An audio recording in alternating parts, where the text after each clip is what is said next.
નમસ્કાર, મહામંથન સાથે હું છું વૈભવી।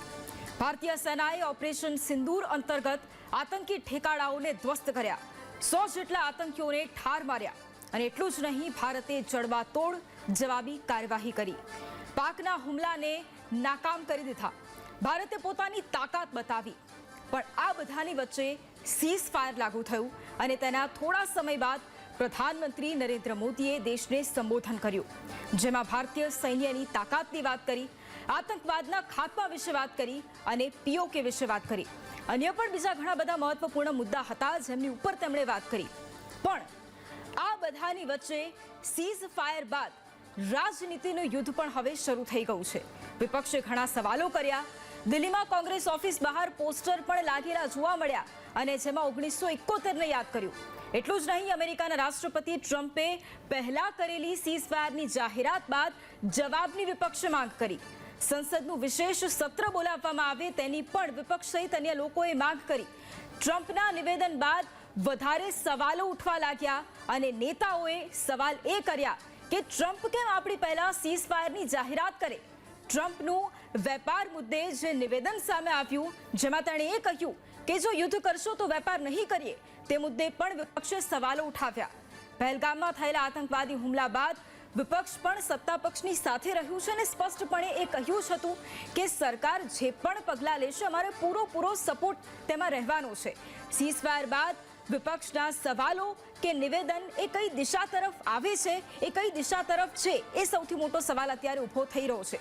એટલા માટે આ સવાલ અત્યારે ઊભો થાય છે કારણ કે સીઝ ફાયર બાદ અચાનક પોસ્ટર લગાવી ઇન્દિરા ગાંધીને યાદ કર્યા, એટલે ખરેખર વિપક્ષ કહેવા શું માંગે છે? કોંગ્રેસ તરફથી આવતા નિવેદન પછી સવાલ એ ઊભો થાય છે કે સીઝ ફાયર લાગુ થતાં જ 1971ના યુદ્ધની યાદ કેમ આવી? અત્યારની કૂટનીતિ પર સવાલો ઊભા કરવા એ કેટલું યોગ્ય છે? સરકારના નિર્ણય પર વિપક્ષ કેમ આંગળી ચીંધી રહ્યું છે? અને ત્રીજા દેશની દખલ પર ભારતનું વલણ શું છે? આ તમામ મુદ્દાઓ એવા છે કે જેની ઉપર ચર્ચા થવી જરૂરી છે। વિપક્ષના એ સવાલો ઉપર ચર્ચા થવી જરૂરી છે અને બીજી તરફ સત્તા પક્ષના એ જવાબ ઉપર ચર્ચા થવી જરૂરી છે અને એટલા જ માટે આ તમામ મુદ્દાઓ પર કરીશું આજે મહામંથન।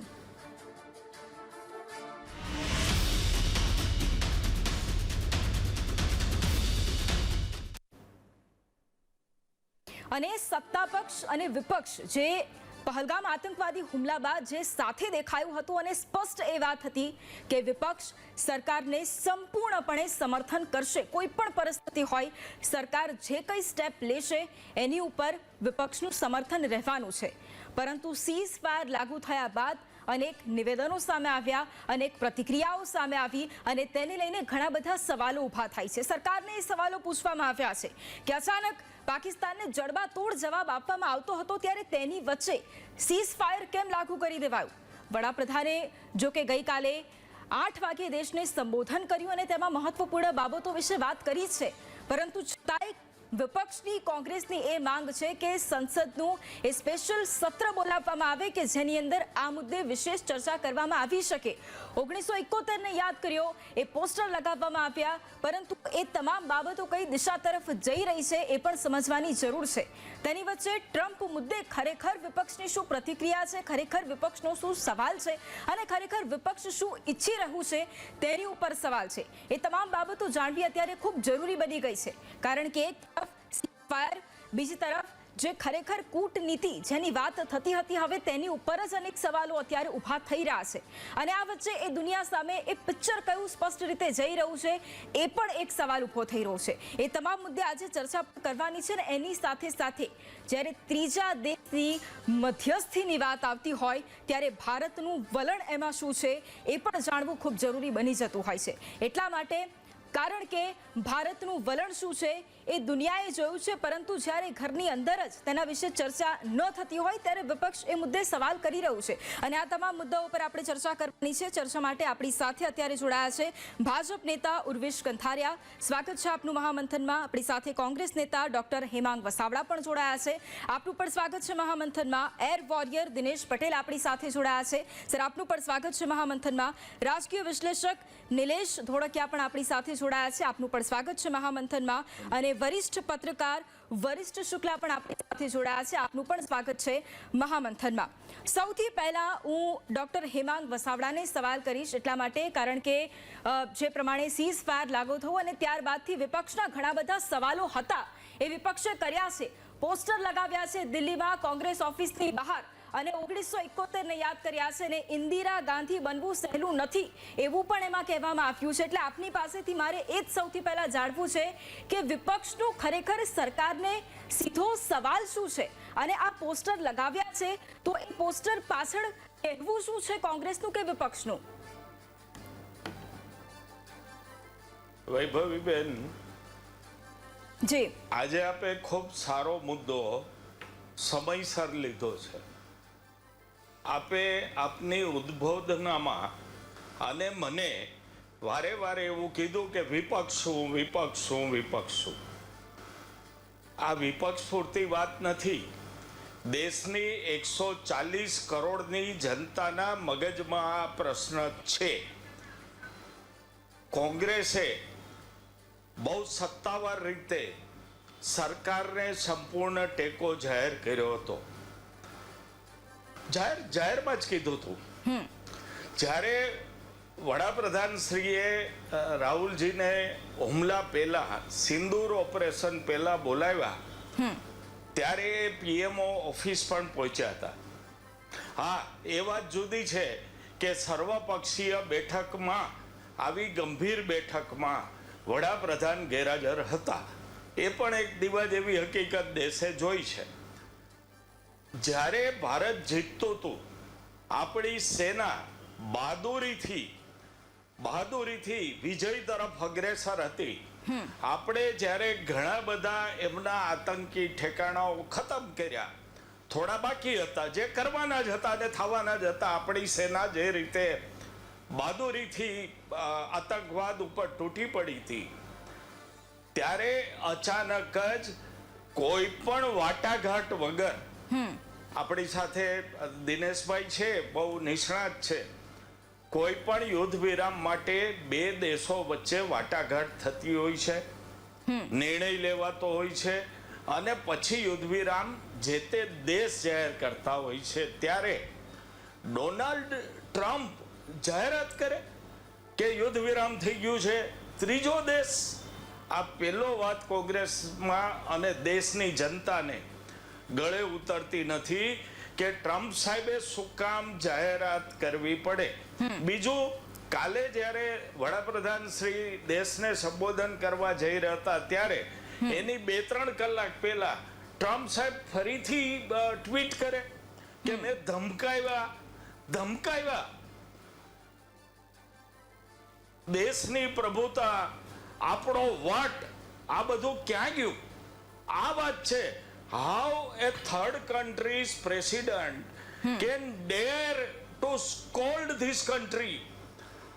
બહારની દુનિયાનો એક માણસ આ દેશના વડાને ધમકાવી જાય? આ વાત અમને પક્ષ તરીકે અને પ્રજાને ગળે ઉતરતી નથી. એટલે આ બધા પ્રશ્નથી આ બધાને એમ હતું કે વડાપ્રધાન એના સંબોધનમાં ઘણી બધી વાતો કરશે કાલે.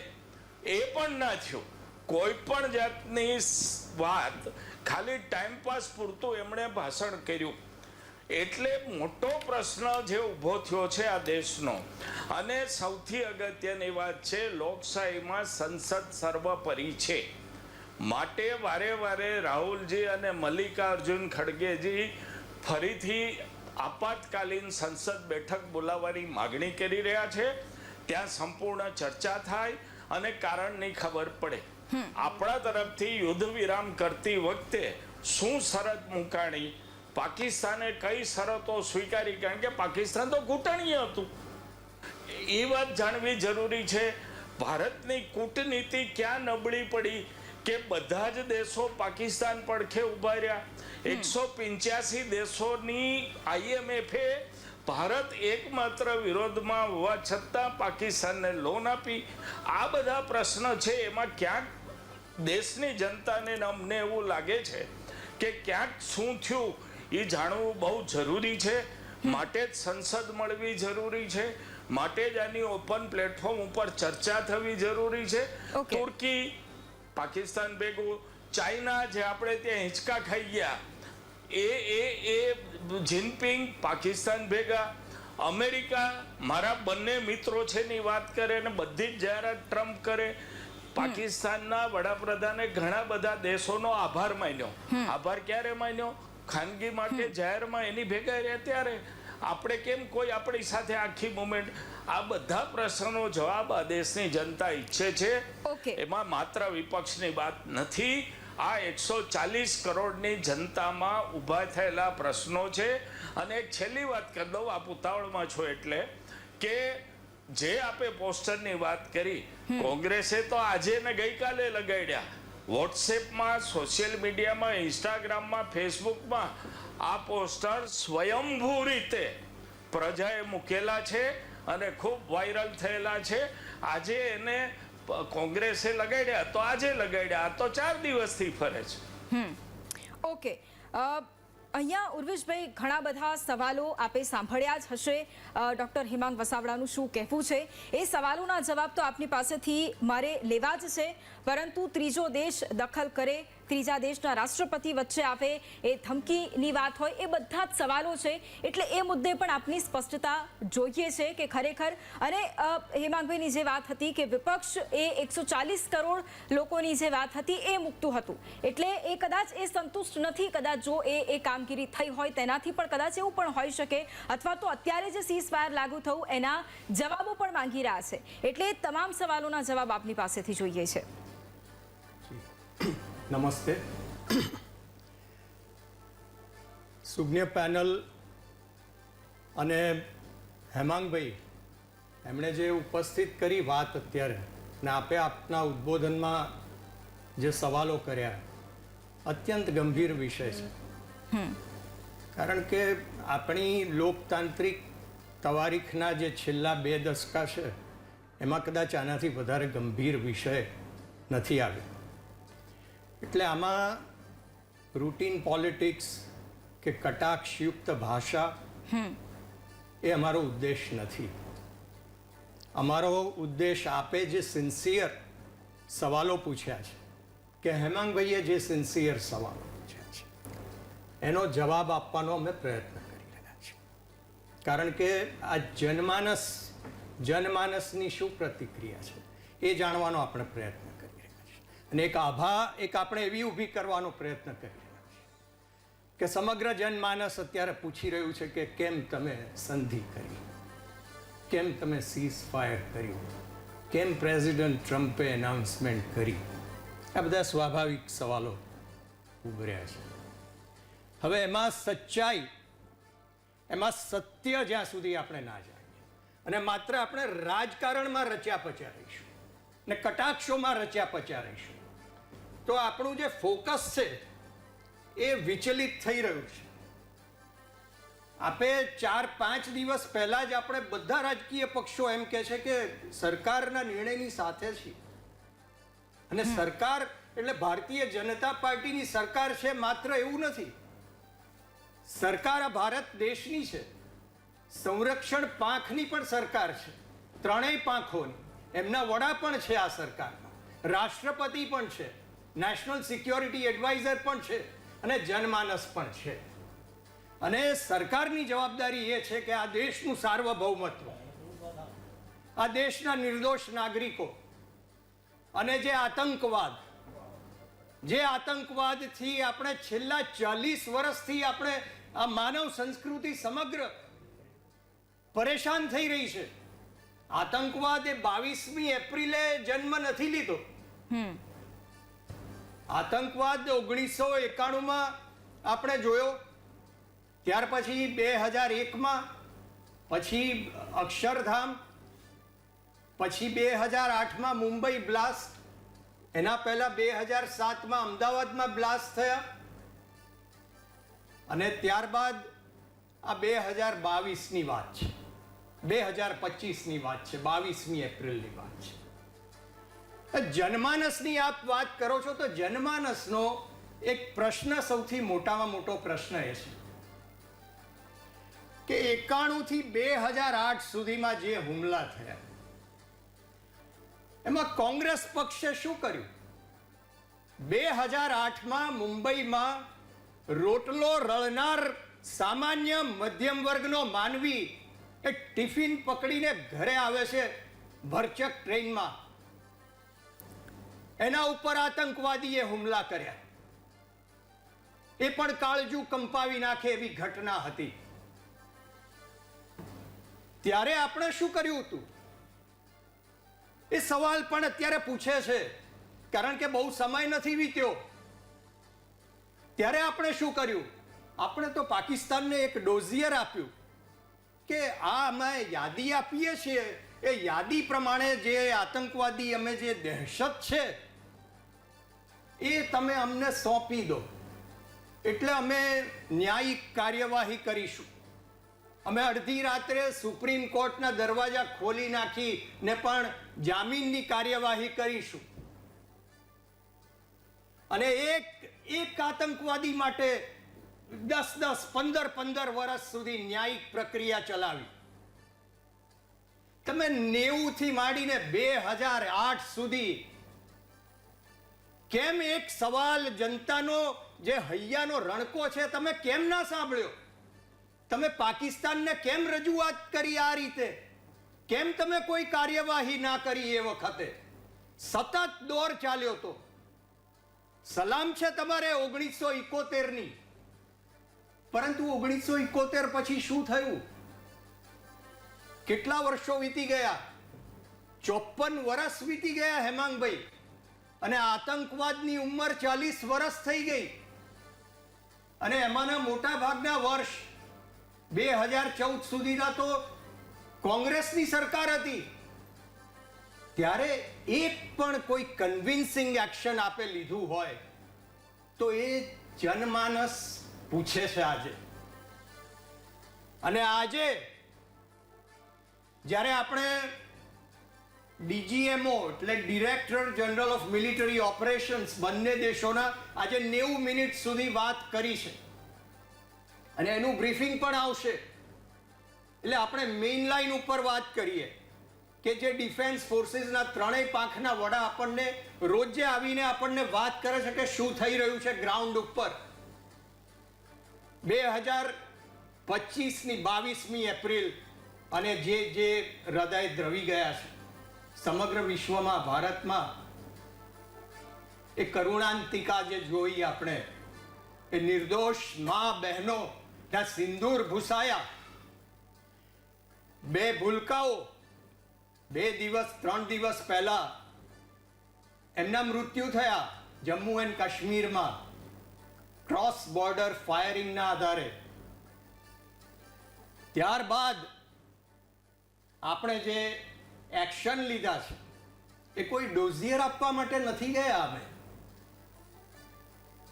આતંકવાદના 9 પ્રિસાઇઝ લોકેશન્સને આઈડેન્ટિફાઈ કરી અને 7મી મેની મધ્યરાત્રિએ એને ખતમ કર્યા છે. ત્યારબાદ વળતો હુમલો કરવાનો પ્રયત્ન કર્યો અને 15 જેટલા શહેરો ઉપર ઊંઘતી પ્રજાએ, યુદ્ધની પણ એક સંસ્કૃતિ હોય છે, એક મર્યાદા હોય છે. ઊંઘતી પ્રજા ઉપર 15 શહેરોમાં એક સાથે ડ્રોન હુમલા કરવાનો, મિસાઇલ હુમલા કરવાનો એમણે પ્રયત્ન કર્યો. અને એ સલામ છે એ દળોને, એ ભારતની સંરક્ષણ તાકાતને કે 400 થી વધારે એમણે ડ્રોન ને મિસાઇલ્સ આપણી ઉપર છોડી, મધ્યરાત્રિએ છોડી અને આપણને ડિસ્ટર્બ કરવાનો. 15 દહેશત, terror. Okay, they tried for the terror. Let me complete. એને આપણે આપણી મિલિટરી તાકાતે એ બતાવી આપ્યું કે અમે એ 400 કે 500 જેટલા ડ્રોન એટેક્સ કર્યા. કેટલાક પેલોડ સાથેના હતા, કેટલાક સર્વેલન્સ ડ્રોન્સ હતા અને કેટલાક મિસાઇલ્સ પણ છોડ્યા. એ 500માંથી એક પણ મિસાઇલ એમનું કારગત ના નીવડ્યું, એક પણ ડ્રોન એમનું કારગત ના નીવડ્યું.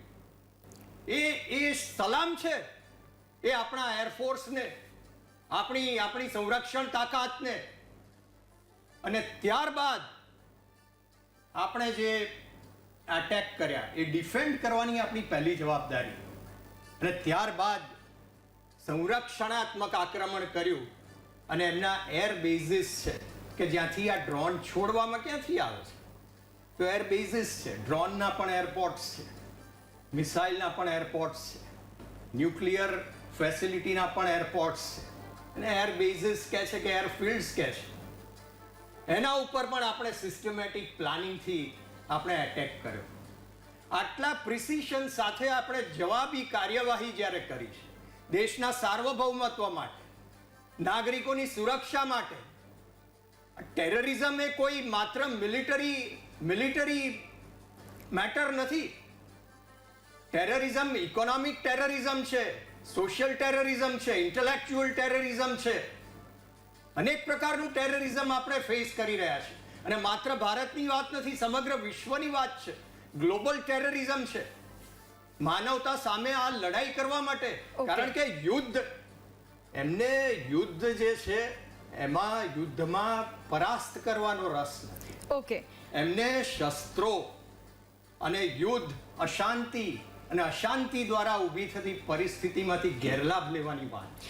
ઓકે, આના પ્રશ્નો, આના સવાલો જનમાનસ કરે છે કે આના માટે 40 વર્ષ સુધી આપે શું કર્યું. ઓકે ઉર્વેશભાઈ, હવે અત્યારની જે પરિસ્થિતિ છે એના વિશે પણ થોડી મારે ચર્ચા કરવી છે. વરિશભાઈ, અહીંયા આપને સવાલ એ છે કે અત્યારે જે આખી પરિસ્થિતિ ઉદ્ભવી અને એની અંદર આપણે એ જોયું કે તમામ પક્ષો એક સાથે આવ્યા અને સંપૂર્ણપણે સરકારને એ સમર્થન આપ્યું. જેવું જ સીઝફાયર થયું એવું કાવા દાવાની વાતો ચાલુ થઈ ગઈ, એવું અંદર થોડું સિયાસી યુદ્ધ પણ ચાલુ થઈ ગયું. એટલે અહીંયા એક વાત એ સમજવી છે કે હવે જે અંદર સિયાસી યુદ્ધ ચાલુ થયું છે તેનું શું, એની શું અસર થશે? સૌથી પહેલા તો હું આપણા દર્શકોને એ સમજાવવા માંગુ છું કે જ્યારે આ દેશની ઉપર આફત આવી પડે અને જ્યારે એનો મોરચો, જ્યારે ભારતીય ફોજ લેતી હોય છે, ત્યારે જે ડીજીએમઓ છે, ડાયરેક્ટર જનરલ મિલિટરી ઓપરેશન, એ સર્વે સર્વા હોય છે, કારણ કે એ એને લીડ કરતા હોય છે. સૌથી પહેલા તો જયારે ઓપરેશન સિંદૂરની વાત કરીએ આપણે, તો પહેલગામના આતંકી હુમલા બાદ જે રીતે ભારતીય સેનાએ ઓપરેશન સિંદૂર લીધું હાથમાં અને 90 કલાક સતત પાકિસ્તાનને ગમગોળ્યા બાદ હું બિલકુલ ઓન રેકોર્ડ કહેવા માંગુ છું, ઓપરેશન સિંદૂરનો આ અલ્પવિરામ છે, આ સીઝ ફાયર નથી. પહેલી વાત એ બિલકુલ ઓન રેકોર્ડ છે. અને ખુદ ઇન્ડિયન એરફોર્સે પણ જાહેરમાં એવું કીધું છે, પોતાના પબ્લિક ડોમેનમાં કીધું છે કે જો આ અમારા સાર્વભૌમત્વ ઉપર, અમારી સંપ્રભુતા ઉપર કોઈ પણ આતંકી હુમલો થશે એને એક્ટ ઓફ વોર ગણીશું. અને એ આ જે ઓપરેશન સિંદૂર છે એ કદાચ બીજા નામે એક્ટિવેટ થશે.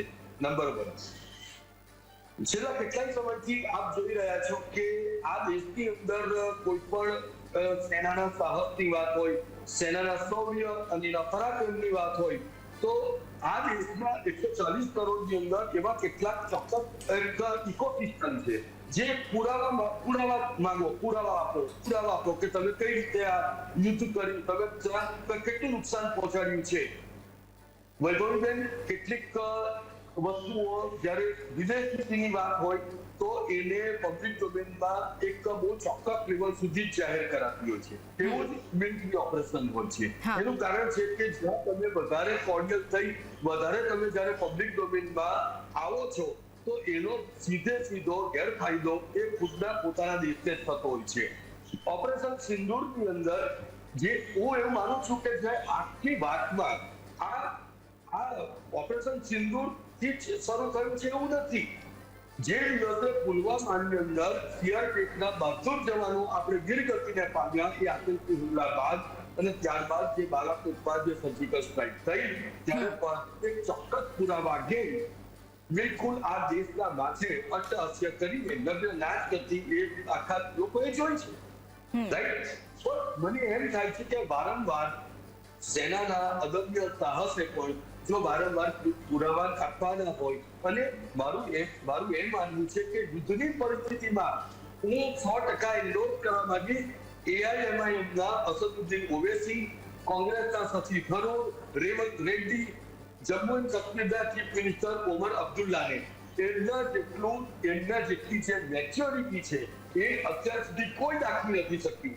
કારણ કે મને એમ લાગે છે કે જો જ્યારે પણ આ પ્રકારની બહુ જ ગંભીર પરિસ્થિતિ હોય છે ત્યારે કેન્દ્ર સરકાર પણ હંમેશા હોય છે કે વિપક્ષને સાથે લઈને તમામ પ્રકારની વાતોને શેર કરી અને આગળ વધે. પરંતુ 2014 પછી ખુદ કેન્દ્ર સરકારને પણ એવું લાગે છે કે વિપક્ષમાં બેઠેલા કેટલાક જે ઓપોઝિશન પાર્ટીઝ છે એ જે સરકાર દ્વારા જે પણ કોઈ બ્રિજિંગ થાય છે એનો ઉપયોગ એક અલગ જગ્યા ઉપર અલગ એજન્ડા સાથે એનો ઉપયોગ થઈ રહ્યો છે. એટલા માટે આ પણ સરકારની રણનીતિ છે કે તમને હવે વધારે નહીં કરીએ. આ તો બટ ઓબ્વિયસ છે. જ્યારે એનું કારણ છે કે જ્યારે આ દેશની ઇન્ટિગ્રિટીની વાત આવશે તો નિશ્ચિતપણે એને ટેકલ કરવા માટે ભારતીય આર્મી એ બિલકુલ એ સોલિડ છે અને રોક સોલિડ થઈને એ આ 140 કરોડ દેશવાસીઓની રક્ષા કરશે એમાં કોઈ નિર્મત નથી. પરંતુ આપણે જ્યારે હું કોંગ્રેસના અમારા મિત્ર ડોક્ટર વસાવડા સાહેબને પણ સાંભળી રહ્યો હતો તો મારે ખાલી એમનું એ પૂછવું છે કે તમે વડગામના ધારાસભ્ય જિજ્ઞેશ મેવાણીની ટ્વીટ તમે જોઈ લો, પવન ખેરાની ટ્વીટ જોઈ લો, ડોક્ટર રાગીની નાયકની ટ્વીટ જોઈ લો. અરે સાહેબ, આવી પરિસ્થિતિમાં તમારે ગમે એટલા મતભેદ હોય તમારે એક સાથે ઉભા રહેવાની જરૂર પડે છે. પરંતુ મને એમ લાગે છે કે કોંગ્રેસ જાણી જોઈને આ પદ ઉપર કુહાડો મારીને આ પોલિટિકલ હારાગીરી કરી રહ્યું હોય એવું લાગી રહ્યું છે અત્યારે મને. ઓકે નિલેશભાઈ, અહીંયા એક સવાલ કૂટનીતિને લઈને પણ થાય, પરંતુ એનાથી આગળ જો થોડી વાત કરીએ તો અત્યારની જે સિચ્યુએશન છે એની અંદર આ પ્રમાણેની રાજનીતિ શું યોગ્ય છે અને એની શું અસર થશે? આ સવાલ એટલા માટે ગંભીર છે કારણ કે અત્યારનો સમય છે એવું નથી કે આ બધામાંથી આપણે બહાર આવી ગયા છે. હજુ તો બહુ લાંબી લડાઈ છે, એનો હજુ તો ઘણો સામનો કરવાનો છે, જવાબ આપવાનો છે.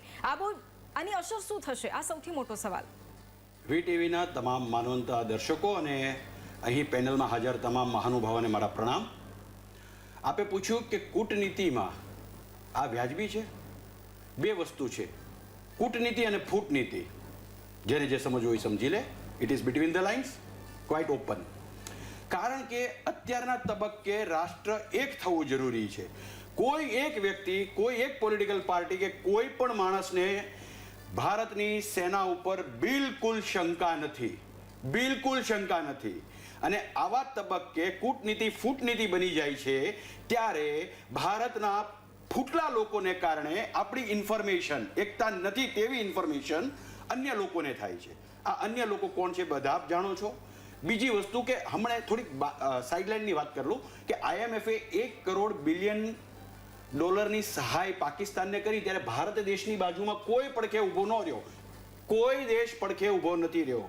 આમાંથી જ ફલિત થાય છે ઘર કા ભેદી લંકા ડાય. કારણ કે હું જ ફૂટલો છું તો મારી સંસ્થા વિશે બજારમાં લોકો આડીઅવળી વાત કરવાના જ.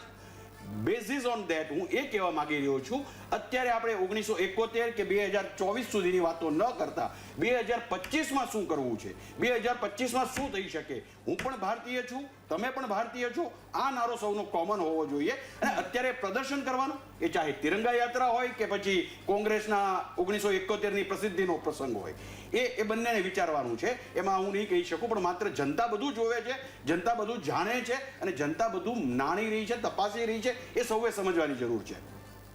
વાત રહી ભારતે આ જે સીઝ ફાયર કર્યું, ઘણા લોકોના મનમાં પ્રશ્ન ઉઠ્યો કે સંધિ થઈ શું કામ, on vote ground? Definitely yes, જગત જમાદાર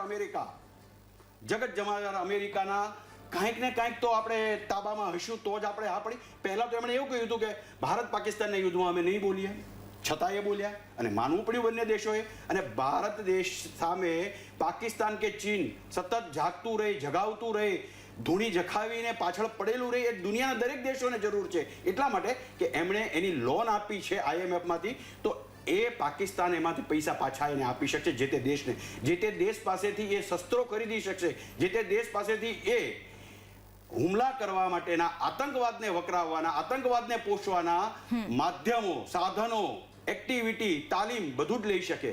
નાણાં વગરનો નાથ્યો ને નાણે નિલેશ કુમાર. આ દુનિયામાં બહુ સરસ વાત છે. એટલા માટે જ IMFમાં જે કઈ કન્ટ્રીએ ભારતનો વિરોધ કરીને પાકિસ્તાનને $1 કરોડ બિલિયન સહાય આપવા માટે અનુમતિ આપી છે, એ બધાનો ખરેખર રંગ બતાવી ગયો છે. આમાં આપણું કોણ દોષ છે કોણ દોષ નથી જગ જાહેર થઈ ગયું. અહીંયા વાત રહી પોલિટિકલ પાર્ટીની, તો અત્યારે પોલિટિકલ પાર્ટીના માંધાતાઓને, પોલિટિકલ પાર્ટીના તમામ નિષ્ણાતોને આ ચેનલમાં ડિબેટમાં છે એલી તમામ લોકોને મારી બે હાથ જોડીને એઝ એ ભારતીય નમ્ર અપીલ છે કે આપણે એક થઈએ. કારણ કે તમે આવું કર્યું, અમે આવું કરવાના છીએ, તમે આવું શું કર્યું હતું એ જમાનામાં, અમે તો આવું કરી રહ્યા છીએ, એ અત્યારે મુદ્દો નથી. 2025 13મી મે આપણે શું કરવાનું છે અને શું થઈ શકે એના માટે આપણે કેટલા ભેગા થઈ શકીએ એ વાત મહત્વની છે. અહીંયા પોલિટિકલ પાર્ટી કોઈ પણ હોય, XYZ, હું કોઈના નામ આપતો નથી, બધાની ઘણી બધી પાર્ટીઓ છે એટલે આપણે એની ઉપર ડિબેટ નથી કરવી. કહેવાનો મારો ભાવાર્થ એ છે, તમે આ કર્યું, તમારી કરતા તો અમે સારા, તમારી જેટલો અમે ગંદો બગાડ નથી કર્યો. ભાઈ અત્યારે આ વાત ડિબેટ કરવાની નથી. નો ડાઉટ કે તમારો વિષય એ છે કે પોલિટિકલ પાર્ટી આ યુદ્ધ ઉપર કેમ રાજનીતિ કરી રહી છે, મુદ્દો એ છે. પણ મુદ્દો સામે એ પણ છે ને કેમ ન કરવી જ ન જોઈએ. તમે પ્રશ્નાર્થ મૂક્યો છે કેમ કરી રહી છે, that should come from within. હૃદયના ધબકારા આવવા જોઈએ કે આપણે ultimately we are one, we are united, we should be united. અને યસ પ્લીઝ, એ જ એટલે અલ્ટિમેટલી વાત એ છે કે રાજનીતિ ન થવી જોઈએ. અત્યારે દેશ પડખે ઊભા રહેવાનો સમય છે ને બધા હોય તમામ પક્ષો, અને આપણે થોડા સમય પહેલા એ જોયું પણ છે કે જ્યારે એવો ક્રિટિકલ સમય આવે છે ત્યારે બધા ઊભા પણ રહે છે. એ પુરાવો પણ ભારતે આપી દીધો છે. એક મિનિટ આપને ઇન્ટરપ્ટ કરું છું, સોરી ફોર ધ સેમ. બે દેશ એવા છે મારી નજરમાં, હું બહુ કાચો હોઈશ તો મને રિપેર કરજો મારા ફોન નંબર પછીથી. ઇઝરાયલ અને ચીનમાંથી આજ સુધી કોઈનો ગદ્દારીનો કાગળ કે કોઈને તમે લીક ઇન્ફોર્મેશન થઈ સાંભળ્યું છે? અને કદાચ ચીનમાં પણ કોઈ ફૂટલો હશે તો એની ઇન્ફોર્મેશન બહાર નથી જતી, એને ગોળી ધરબી દેતા હશે એવું આપણે માની લઈએ છીએ.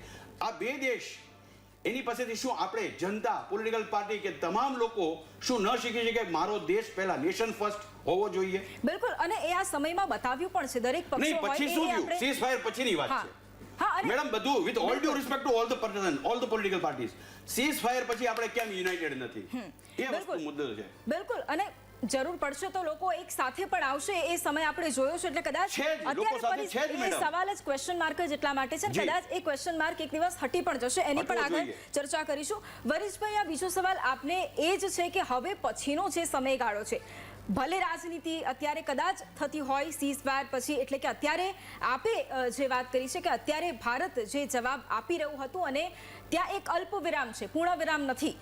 જો કોઈક હમલો કરવામાં આવશે, કઈક રીતે તકલીફ પહોંચાડવામાં આવશે તો એનો જવાબ ભારત જડબાતોડ આપશે. પણ હવે આ સ્ટોપ કરવા માટે પણ શું કરવાની જરૂરિયાત? અંદર સૌથી પહેલા તો ઝાંખવાની જરૂર એ છે કે અત્યારની જે પરિસ્થિતિ કે જેની અંદર અનેક નિવેદનો સામે આવી રહ્યા છે, એ ખરેખર સ્ટોપ કરવાની કેટલી જરૂરિયાત, અને એને જો સ્ટોપ કરવું જ હોય તો કઈ રીતે કરી શકાય?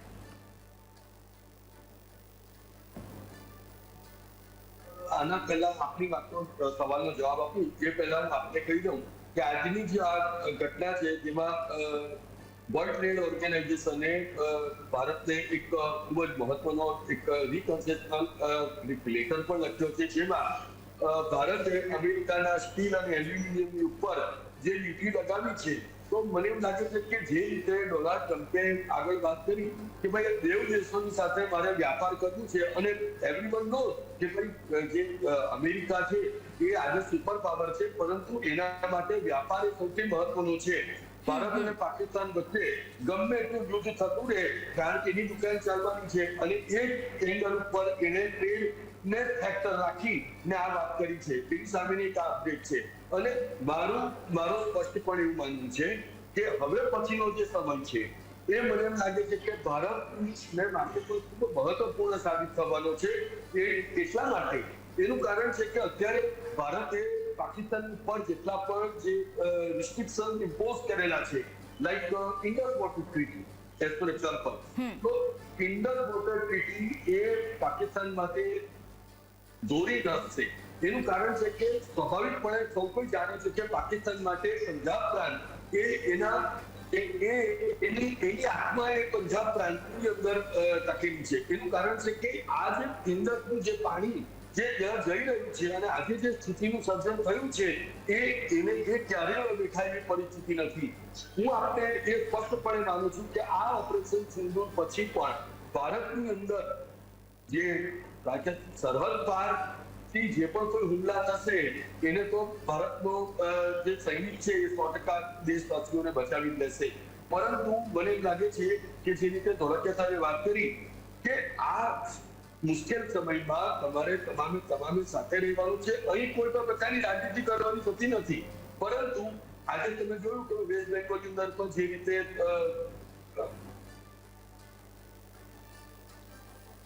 ઓકે, અહીંયા બીજો સવાલ સૌથી મહત્વપૂર્ણ એ છે, આપણી સાથે દિનેશ સર પણ જોડાયેલા છે, તેમને પણ એક મહત્વપૂર્ણ સવાલ આજે એ કરવો છે કે આજે પ્રધાનમંત્રી નરેન્દ્ર મોદી એ જગ્યાએ જાય છે, આદમપુર એરબેઝ પર જાય છે કે જ્યાં પાકિસ્તાને એને તબાહ કરી નાખ્યું છે એવી વાતો કરી હતી, માત્ર વાતો, ફક્ત વાતો કરી હતી. અને પ્રધાનમંત્રી એ કશું કહેતા નથી, પરંતુ એ જગ્યાએ જાય છે, એ જગ્યાએ તમામ સેના સાથે વાત કરે છે, તેમની સાથે હળવા અંદાજમાં જોવા મળે છે ને એ એક સાબિતી કહેવાની જરૂર નથી, ત્યાં જઈને બતાવે છે કે અમે સુરક્ષિત છીએ, અમારું એરબેઝ સુરક્ષિત છે, કોઈ જ નુકસાન નથી થયું. સર, આ સંદેશ દુનિયા માટે અને એક એવી કન્ટ્રી માટે કે જે ફક્ત ને ફક્ત પ્રોપેગેન્ડા ઉપર ચાલે છે, ફક્ત ને ફક્ત એ દેખાડો કરે છે કે અમે આમ કર્યું છે, કર્યું કંઈ જ નથી, પરંતુ ફક્ત એ દેખાડો, એને શું સંદેશ જાય છે?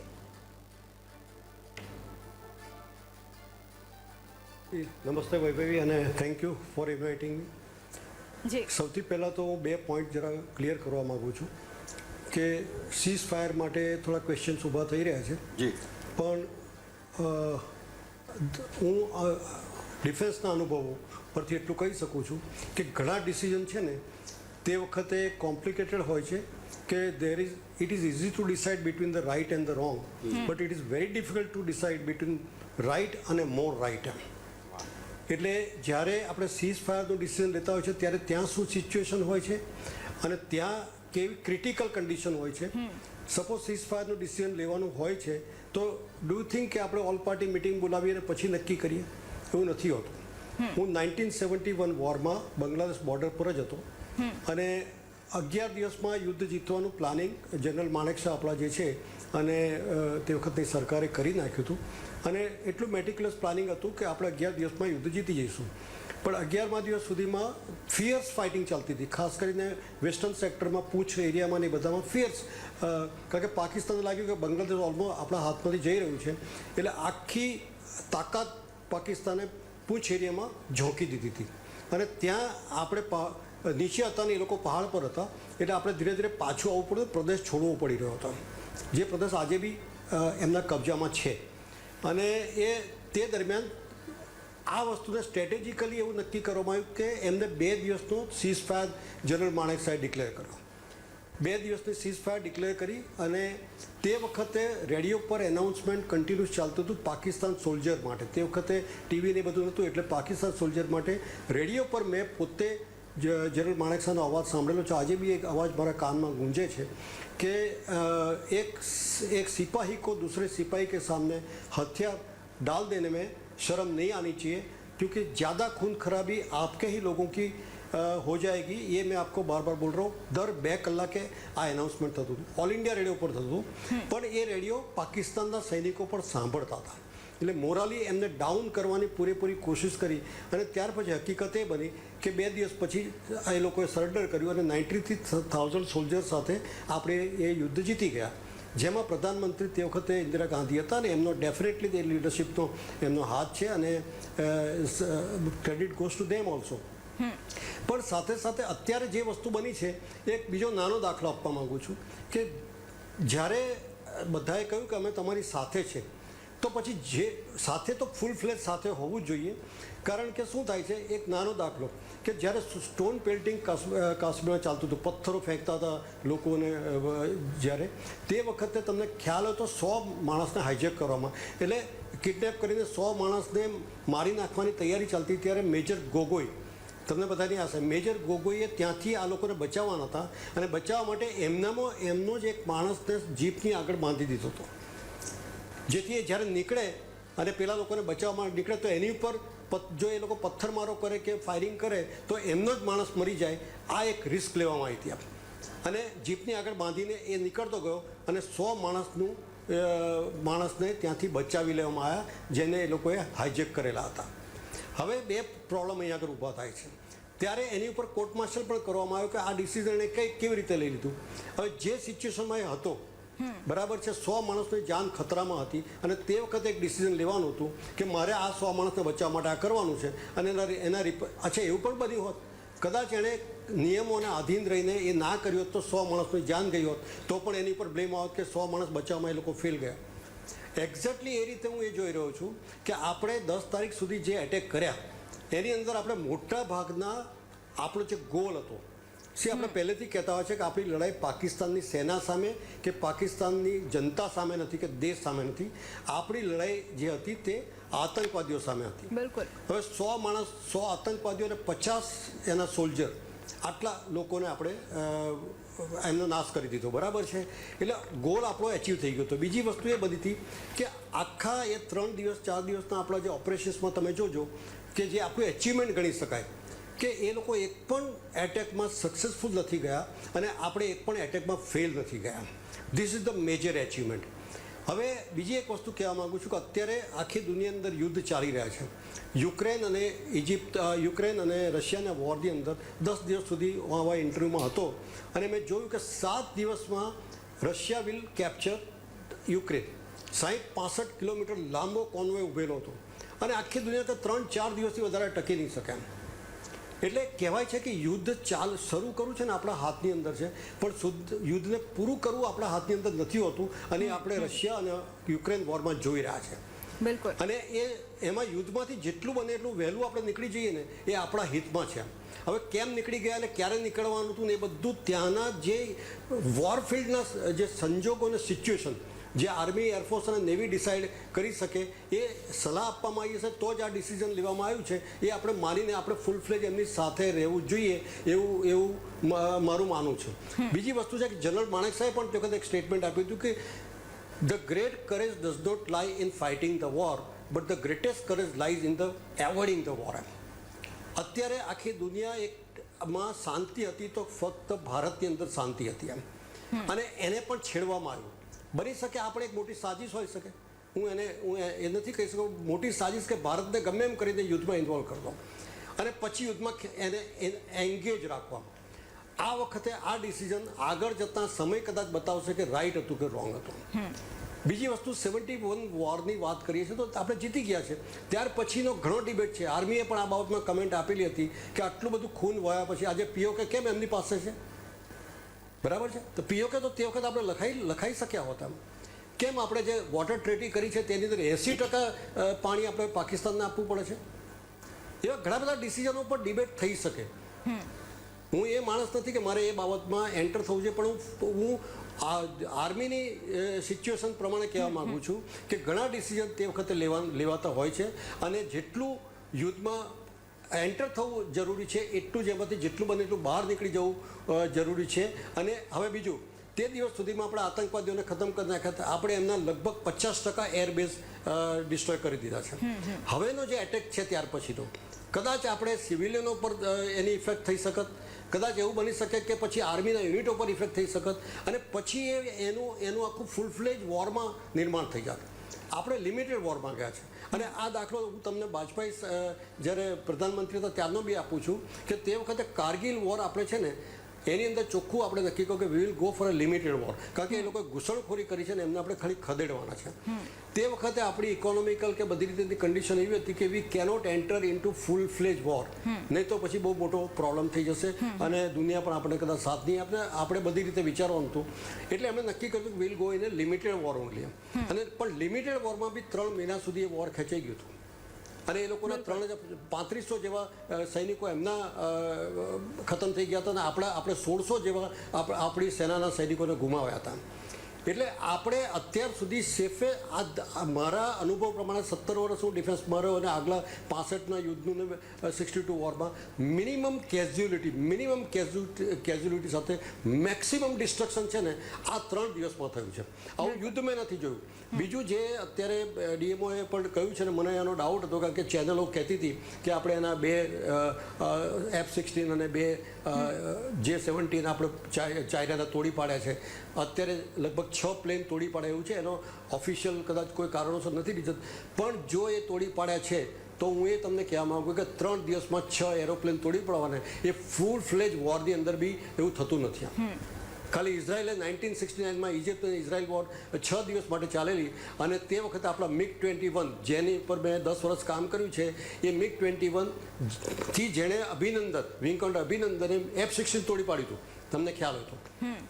એટલે અમેરિકાને પણ જોવાનું થઈ ગયું છે કે F-16ની સામે MiG-21 સક્સેસફુલ રહ્યા, પણ ઇઝરાયલ અને ઇજિપ્તની વોરની અંદર MiG-21 જે છે તે એપ્સ આપણા સેબર જે આપણા મિરાજ પ્લેન જે ઇઝરાયલ પાસે હતા, ઇઝરાયલે MiG-21 6 દિવસમાં 90 MiG-21 તોડી પાડેલા. મીન્સ એવરી ડે 15 MiG-21 તોડી પાડતા હતા. એટલે રશિયાનું આખું માર્કેટ પણ તે વખતે ખલાસ થઈ ગયું. It is a Indian air force જેની અંદર જે 1965માં MiG-21 આવેલા એને 71 વોરમાં મેક્સિમમ ડિસ્ટ્રક્શન કરીને પાછું માર્કેટમાં લાવી દીધું. બિલકુલ એટલે એવરીથિંગ ઇઝ ડિબેટેબલ. અને હું એ કહેવા માંગુ છું, પ્રશ્નો બીજા બી ઘણા બધા ઊભા થઈ શકશે કે કેમ પીઓકે આપી દીધું, કેમ પૂછ એરિયામાં, કેમ વોટર ટ્રીટી, એ ડિબેટમાં ના જવું જોઈએ. એ વાત સર આપે જે કરી છે, એટલે એ સમયે પણ એક પરિસ્થિતિ અલગ રહી હશે અને પરિસ્થિતિ પ્રમાણે સ્વાભાવિક રીતે નિર્ણય લેવામાં આવ્યા હશે. આપની વાત ખૂબ સાચી છે. હા, પહોંચ છે બસ. હા, બિલકુલ એ જ વાત છે કે આપે જે અત્યારે વાત કરી પરિસ્થિતિ કદાચ એ સમય અલગ રહી હશે અને અત્યારની પરિસ્થિતિ અલગ છે. એટલે પરિસ્થિતિ પ્રમાણે સ્વાભાવિક રીતે નિર્ણયો લેવામાં આવતા હોય છે અને એટલા જ માટે આગળ પણ ચર્ચાને યથાવત રાખીશું. લઈશું એક ક્વિક બ્રેક.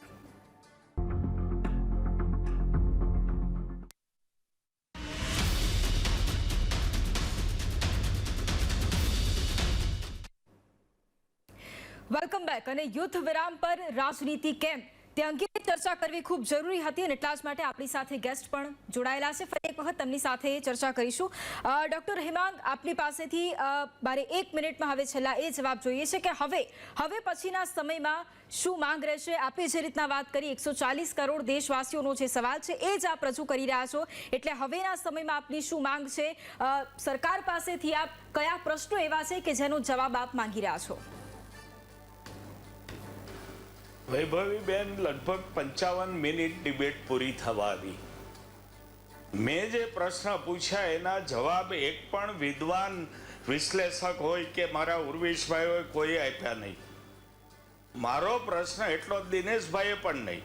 દિનેશભાઈ કહેતા હતા અમે સંમત છીએ, સરકાર ગમે ત્યારે લડાઈ બંધ કરી શકે, કાંઈ હેમાંગભાઈ કે નિલેશભાઈને ઘેર પૂછવા આવવાની જરૂર નહીં, સરકાર કરી શકે.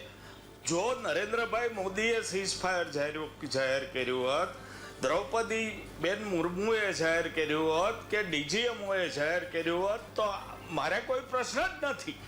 હું એમ કહેતો જ નથી સરકાર લડાઈ કેમ બંધ કરી શકે. અમારા તો પ્રશ્ન એટલા જ છે કે ત્રીજી દુનિયાનો માણસ જાહેરાત કરે યુદ્ધ વિરામની, એ શું કામ? આ વાતનો જવાબ તો 55 મિનિટમાં કોઈ પણ આપી શક્યું નહીં. જેણે વાત કરી એણે આપની ડિબેટ પછી પણ પ્રજાના આ પ્રશ્ન અનુત્તર રહ્યો અને વડાપ્રધાન શ્રીના મન કી બાતની પહેલા ધમકાવતું ટ્વીટ કરે કે મેં 2 દેશને ધમકાવીને કીધું. આ શું કામ? આ પ્રશ્નના જવાબ ન મળ્યા. એની વે ટાઈમ, સમયને એની મર્યાદા હોય છે, સમય પૂરો થાય છે. અમારી એટલી જ અપેક્ષા છે કે ભારતનું સ્વાભિમાન, એની સ્વાયત્તતા અને રક્ષા માટે સરકાર જે પગલાં લે એની આરે કોંગ્રેસ અને આ દેશ એની ભેગા છે. પણ આમ કોઈની સામે વાંકા વળીને ચરણ ચુંબક કરી નાખે તો એને રાજનીતિ કયો, વિરોધ કયો, કરશું ને કરશું. ઓકે, અહીંયા ઉર્વેશભાઈ, સીધો સવાલ એ જ ફરી એક વખત એ છે કે પાકિસ્તાનની પૂંછ ક્યારેય સીધી નથી થવાની. યુદ્ધ વિરામ કેમ? પરિસ્થિતિ સ્વાભાવિક રીતે ઘણી બધી એવી હોય છે કે જેનાથી અમુક નિર્ણયો છે તે લેવા પડતા હોય છે, પરંતુ હવે એ દેશવાસીઓને પણ એ કહેવું જરૂરી ખૂબ હોય છે કે સતત લોકોના મનમાં એ સવાલો હોય કે શા માટે, પરંતુ શું એનો જવાબ મળશે? સમગ્ર નિર્ણય તંત્રની બાબતે માનનીય દિનેશભાઈએ જે કહ્યું એ ખૂબ જ સૂચક અને સમજવા જેવી વાત છે કે કેટલીક ઓપરેશનલ ઇન્ટેલિજન્સ હોય છે એ ડેમોક્રેટિક પ્રોસેસમાં એને શેર નથી કરવામાં આવતી. એ યુદ્ધના પ્રોટોકોલ્સ. હવે ભારત સરકાર અત્યારે જે છે એ સંરક્ષણ પાંખ, 3 પાંખ, CDS એટલે એમના વડા, નેશનલ સિક્યોરિટી એડવાઇઝર, બધા રાજકીય પક્ષો, માનનીય રાષ્ટ્રપતિ એમના સંકલનથી નિર્ણય લે છે. બીજી મહત્વની વાત કે જે હેમાંગભાઈનો સવાલ છે એનો હું જવાબ આપવાનો પ્રયત્ન કરું છું કે આમાં કોઈ મધ્યસ્થીને આપણે તાબે નથી થયા. એક વાત છે કે જ્યારે પાકિસ્તાનના એરબેઝ ઉપર જે એક ફાઇનલ જે બ્લો થયો એમાં એમની ન્યુક્લિયર ફેસિલિટીની બરોબર બાજુમાં સ્પોટ ચેતવણીની સાયરન રૂપે આપણે કર્યો ત્યારે એ હલબલી ગયું. અને એટલી પ્રિસિશન આ બધા જ એટેક્સમાં કે જીપીએસ જેમ હોય છે ને આપણે વાહનમાં એ પ્રિસિશનથી આપણે એટેક કરેલા છે. એટલે ત્યારે એ હલબલી ગયું અને અમેરિકાની પાસે અને અમેરિકાને વિનંતી કરી કે આમાં તમે વાત કરો. અને અમેરિકાએ આપણને મધ્યસ્થીની વાત નથી કરી કે અમે મધ્યસ્થી માટે તૈયાર છીએ અને આપણે મધ્યસ્થીની વાત સ્વીકારી નથી લીધી. એમણે પાકિસ્તાનના ડીજીએમઓને એમ કહ્યું કે તમારે ડાયરેક્ટ વાત કરવાની છે. અને એ પછી એમણે ડાયરેક્ટ બપોરે 3 વાગે શનિવારે આપણા ડીજીએમઓ મેજર રાજીવ ઘાઈ સાથે વાત કરી અને આ વાત ઉપર આપણે આવ્યા. એટલે અમેરિકાએ એ ઉતાવળમાં કરી દીધી કે જાહેરાત કરી દીધી એ પ્રશ્ન જુદો છે, પરંતુ ભારત સરકારે સંધિ નથી કરી કોઈ, એક યુદ્ધ વિરામ કર્યો છે. કારણ કે આપણે જાણીએ છીએ કે યુદ્ધ આ લાંબુ છે. ઓકે. અને લાંબુ યુદ્ધ કરવાનું હોય તો એમાં વિરામ પણ જરૂરી છે. બિલકુલ. એટલે હવેની વાત છે હું 10 સેકન્ડમાં પૂરી કરીશ કે 13 મેએ આપણે શું કરવાનું છે. તો આપણે તો પહેલા આપણી એકતા જળવાઈ રહે એ માટેના પ્રયત્ન કરવાના છે. અને એમણે સૂચન કર્યું એટલે એ આવકાર્ય છે. એકતા જાળવીને આપણા દેશનું સાર્વભૌમત્વ, નાગરિકની સુરક્ષા અને અંતે આપણી સમક્ષ જે 3 વિકલ્પો છે એ 3 વિકલ્પો એટલે એક છે વિનાશ, યોગ્ય વિનાશ, બીજો છે સર્વનાશ અને ત્રીજો છે કે આ માનવ જાતને અવિનાશી રાખવાની છે. માનવી અવિનાશી નથી, પરંતુ માનવ જાત, માનવ સંસ્કૃતિ અવિનાશી છે. એમાં આપણે મધ્યમ માર્ગ પસંદ કર્યો છે, યોગ્ય વિનાશ દ્વારા સંસ્કૃતિને ટકાવવા. ઓકે દિનેશભાઈ, 30 થી 40 સેકન્ડમાં આપની પાસે, માફ કરજો નિલેશભાઈ, આપની પાસે જવાબ લઈશ 30 થી 40 સેકન્ડમાં કે હવેની જે પરિસ્થિતિ છે કે જેની અંદર હવે જ્યારે ઘરમાં ફરી એક વખત યુદ્ધની સ્થિતિ હોય, રાજનીતિક પાર્ટી આમને સામને આવી જતી હોય, ત્યારે હવે એકતા બતાવવાનો આ સમય અને એ સમયગાળામાં આજથી જ શું કરવાની જરૂર? ચરણ ચુંબક, લો ચુંબક કે સરકારના ચુંબકોને મારે એટલું જ કહેવાનું કે અત્યારે એકબીજા ઉપર આપણે દોષારોપણ ન કરીએ. આ સીઝ ફાયર છે, જો કહેવાતો યુદ્ધ વિરામ છે તો આપણે એક થઈએ અને તમે આ માધ્યમે આ મળેલી ઓપોર્ચ્યુનિટીને એન્કેશ કરો એવી રીતે કે લોકોમાં રાજકારણીઓ પ્રત્યે સકારાત્મક જાગૃતિ ફેલાય, એનો આવકારદાયક પડઘો પડે. એક્સ પાર્ટી વાય પાર્ટી નહીં, પણ આ પોલિટિકલ પાર્ટી છે, આ રાજકારણી છે, આ મારા દેશના લોકો છે, એવો એક જોડાણ કરતો કાર્યક્રમ તમે અમલમાં મૂકો. આ 55-60 મિનિટના બંને પોલિટિકલ પાર્ટીના માણસો લોકોને આકર્ષવામાં, લોકોને એક કરવામાં, રાષ્ટ્રીય એકતાને મજબૂત બનાવવામાં નિષ્ફળ ગયા છે. એ મારી 35-40 સેકન્ડ પૂરી થઈ. ઓકે, બિલકુલ. અને હવે એ સમયગાળો એ છે કે હવે એ જોવું રહેશે કે ખરેખર યુદ્ધ વિરામ પર રાજનીતિ કેટલા સુધી થાય છે. અને ફરી એક વખત જે સમયગાળો જોયો હતો કે જેની અંદર આ ક્રિટિકલ સિચ્યુએશનની અંદર દરેક પક્ષ એક સાથે આવીને ઊભા હતા, એ સમયગાળો જ્યારે હવે આગળ આવશે કે જ્યારે ફરી એક વખત દેશ અમુક મહત્વપૂર્ણ નિર્ણય લેશે ત્યારે એમાં શું પરિસ્થિતિ રહેશે એ તમામ ઉપર નજર રહેવાની છે. આપ તમામ અમારી સાથે જોડાયા, તમામનો ધન્યવાદ. Thank you very much. અને ફરી એક વખત એ જ વાત કે હવે યુદ્ધ વિરામની વાત તો થઈ છે, પરંતુ દેશની અંદર જે રાજનીતિક પાર્ટીઓ પર જે યુદ્ધ ચાલી રહ્યું છે, અંદર જે ખટરાક છે એ ક્યારે સમાપ્ત થશે અને એકતા માટે ખરેખર ક્યારે સાથે આવીને ઊભા રહેશે આગામી સમયની અંદર એ જોવું રહેશે. નમસ્કાર.